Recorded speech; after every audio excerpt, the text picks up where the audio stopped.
Hello, ನನ್ನ ವಾಟ ಈಟಿನ್ day in ಮೈ ಪ್ರೆಗ್ನೆನ್ಸಿಗೆ ಸ್ವಾಗತ. ನಾನು ಬೆಳಿಗ್ಗೆ ಮೊದಲು ನೀರಿನಿಂದ ಶುರು ಮಾಡಿದೆ. ಆಮೇಲೆ ಸ್ವಲ್ಪ ದಾಳಿಂಬೆ ತಿಂದೆ. ಇವಾಗ ನನ್ನ ಬೆಳಗಿನ ರುಟೀನ್ ಮತ್ತೆ ಚೇಂಜ್ ಮಾಡಿದ್ದೇನೆ. ಇವಾಗ ಡ್ರೈ ಫ್ರೂಟ್ಸ್ ತಿಂತಾ ಇಲ್ಲ, ಹಾಗಾಗಿ ಬೆಳಿಗ್ಗೆ ಫ್ರೂಟ್ಸ್ ತಿಂತೇನೆ.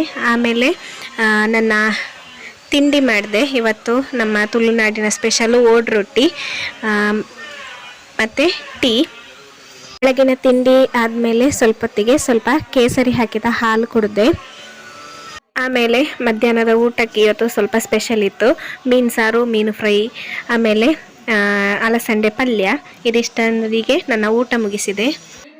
ಊಟ ಆಗಿ ಸ್ವಲ್ಪ ಹೊತ್ತಿಗೆ ಒಂದು ಆ್ಯಪಲ್ ಕಟ್ ಮಾಡಿಕೊಂಡು ತಿಂದೆ. ಆಮೇಲೆ ಸ್ವಲ್ಪ ಸಿಹಿ ತಿನ್ನಬೇಕು ಅಂತ ಕ್ರೇವಿಂಗ್ಸ್ ಆಗ್ತಾಯಿತ್ತು, ಹಾಗಾಗಿ ಒಂದೆರಡು ಸ್ವೀಟ್ಸ್ ತಿಂದೆ. ಆಮೇಲೆ ಸಂಜೆ ಟೀ ಜೊತೆ ಸ್ವಲ್ಪ ಸ್ನ್ಯಾಕ್ಸ್ ತಿಂದೆ. ಇವತ್ತು ರಾತ್ರಿ ಊಟ ಕೂಡ ಸ್ಪೆಷಲ್ ಆಗಿತ್ತು, ಚಿಕನ್ ಗೀ ರೋಸ್ಟ್ ಆಗಿತ್ತು. ಇದು ಇವತ್ತಿನ ನನ್ನ what I eat in a day. Thanks for watching.